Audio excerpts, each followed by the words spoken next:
Russia is not going to win, but Ukraine must not lose. Ukraine must not lose on behalf of the whole of the West. Let's begin by talking about what Boris Johnson has written in the Sunday Times. He says we have to steel ourselves for a long war. How do we do that? Well, Boris Johnson is absolutely right as far as that is concerned. I think, dare I say it, there are two groups who are disappointed at how long this war has taken.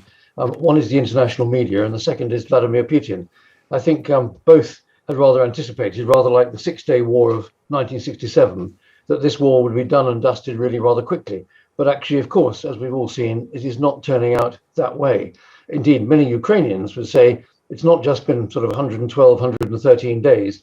Actually, this war has gone on already since 2014. So Boris Johnson is absolutely right that this is going to be a long conflict, and we've got to prepare for a long conflict, and everybody is going to have to carry some of the pain. Now, of course, Ukrainians are dying in large numbers in their military. Many civilians have died, but all across Western Europe and the Western world, we're all having to carry some of the pain as household prices rise, energy supplies are difficult, and we're all having to carry some of the pain, as I said. So Boris Johnson is right to condition people to know that this conflict is going to go on and there are going to be significant implications for us all. Let's talk about the training of troops, this plan to train up to 10,000 soldiers every 120 days. Is that realistic, and how would that be done? Well, it's certainly ambitious. It'll be realistic if the ambition can be turned, obviously, into reality. But the fact of the matter is that Ukrainians have shown huge spirit, but they have been lacking in equipment, in ammunition, and indeed in training. So I think it's a very reasonable proposition for Boris Johnson in preparing the West to realize that this is going to be a long conflict. But it's a long conflict that's going to be fought by the Ukrainians, and therefore we have an obligation to help them deliver at the top of their game, and that means training. So I don't know how these plans are going to be operationalized, but the ambition to provide them weapons, ammunition, and better skills, I think, is perfectly reasonable. And let's see how the plan maps out. Earlier on, we spoke to Jerome Starkey, the defence editor of The Sun, and he was talking to us about comments which have been made by General Sir Patrick Sanders, the new army commander. And he was saying, it is quite chilling really, saying that soldiers need to prepare to fight Russia in a potential World War III. We must be ready to fight in Europe once again. Do you agree with that? Well, that's stark language, and it's the kind of language that Jerome Starkey and The Sun would like to highlight. But actually, Patrick Sanders is not wrong in what he is saying. And this comes back to our earlier point that this is going to be a long conflict. Russia is not going to win, but Ukraine must not lose. Ukraine must not lose on behalf of the whole of the West. So what Patrick Sanders is saying, and our government has got to get this message as well, in recent years, in terms of defense spending, the army has taken the lowest priority. We have now been given a wake-up call with a land war, a brutal land war in Europe. And given that Ukraine is going to struggle, that Russia is not going to give up, we have to expect that this conflict will continue for quite some time. Now, I hope it doesn't become a hot war in any part of Europe other than in Ukraine. But the way that we're going to deter Russia is by having a capable military that is forward deployed, that actually is strong, and that Russia will realize that they can't bully and they can't push over in the way that they had tried to do some 100 and odd days ago as far as Ukraine is concerned. So Patrick Sanders is right to send a battle cry, if you like, to the army, but also that's got to be heard by the government, that we've got to increase our spending on defense, and particularly our spending on our land capability. We certainly should be cancelling the reductions in the military that are going ahead.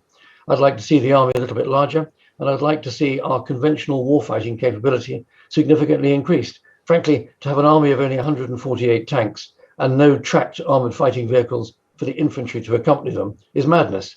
So Patrick is absolutely right that if we're going to take this seriously in the context of a long war that Boris Johnson is talking about, we've got to prepare, we've got to make sure that we increase our spending, and that the nation is ready, that we're all going to have to pay some of the cost about this as far as this is concerned. You talk about the difficulty that we have to make sure that Russia doesn't win this war. We have to make sure essentially that Ukraine does win this war. We know that Vitaly Klitschko, the mayor of Kyiv, has said there shouldn't be any peace talks at all until the last Russian boots have left Ukrainian soil. We spoke to a former Ukrainian defence minister today who completely agreed with that.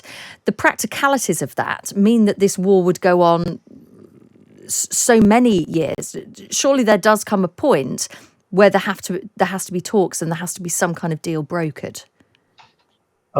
Personally, I think you're absolutely right, but it's not for us who are bystanders in this war to tell the Ukrainians that they should come to the negotiating table. It's up to them to decide whether they want to do that or not. But the reality, the harsh reality, is that before too much longer, the Russians will have ground their way to having control of Donetsk and Luhansk provinces. They will have control of the Donbass, and they've already achieved a land corridor from Crimea through Donbass into Russia proper. But that's as far as they can go. They will be exhausted militarily. Now, it's absolutely reasonable for Mayor Klitschko to say every Russian must leave Ukrainian territory. But if we just stop and think about that for a moment, who's going to make them go? NATO is not going to raise a force such as the West did to throw Saddam Hussein out of Kuwait. That is just not going to happen. And then the question comes, will, even despite the training program and the equipment and re-equipment program that we're talking about for the Ukrainians, will they have the strength to throw the Russians out of Ukraine? I fear that they won't. So over time, it may well be that the Ukrainians themselves will have to come to the conclusion that there's got to be some form of negotiation, and that the new status quo for the future is going to be that part of Ukraine is occupied as it is now with Russian soldiers and will probably remain so. And on that basis, there may be the foundation of a settlement for the future. But as President Zelensky has observed, 15 to 20% of his country is already occupied by Russians. And I can't, at this precise moment, see how that can be reversed. The Ukrainians themselves, I don't think, and I fear, they won't be strong enough to throw the Russians out.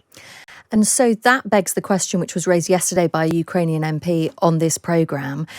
If a deal is made where the Ukrainians say, OK, this bit of the country is effectively under Russian control, how do you then prevent Vladimir Putin in a few years not deciding to launch another invasion and trying to take more land in Ukraine? Who ensures that that doesn't happen? Well, that's where wider negotiations are really important. And the West has got to give solid guarantees to Ukraine. We've seen in the last few days that the European Union is giving candidate status to Ukraine as far as joining the EU is concerned. And I think there have to be cast iron guarantees that the West makes to the fact that we are going to uphold Ukraine's sovereignty. And it's perfectly reasonable and right to say that the whole of the Ukrainian territory, as mapped now, is Ukrainian, and to object to the fact that part of it is occupied by Russian soldiers. And again, it comes back to the point that General Sanders was making. We have got to be prepared to face down Russia from a position of strength, not just a war of words, but actually to make sure that Western military is strong enough to show a positive deterrent to Russia, not to risk a further incursion either into Ukraine, the Baltic states, or into any other state which has a border with Russia. Lord Dannatt, thank you so much for your time this morning.